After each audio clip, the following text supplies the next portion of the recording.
உங்களுக்கு சாப்பிட ஏதாச்சும் கொண்டு வரட்டுமா? எனக்கு ஒரு வாட்டர்மெலன் ஜூஸ். ஓகே, உனக்கு ஒரு தண்ணி பழம் ஜூஸ். தமிழ் உனக்கு? எனக்கு ஒரு மாதுளை ஜூஸ். ஓகே, 2 நிமிஷத்துல கொண்டு வந்துடுறேன். அண்ணா. அண்ணாவா?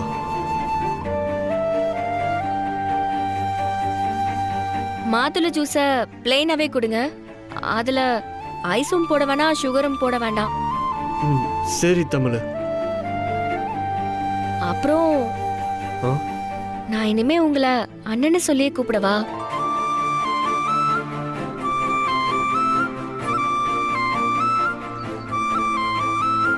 என்ன அப்படி பாக்குறீங்கண்ணா? சரி தமிழ், உனக்கு அண்ணான்னு சொல்லி கூப்பிடறதான் பிடிச்சிருக்குன்னா அண்ணானே கூப்பிடு. சரிண்ணே. சரி, இதோ வந்துடுறேன்.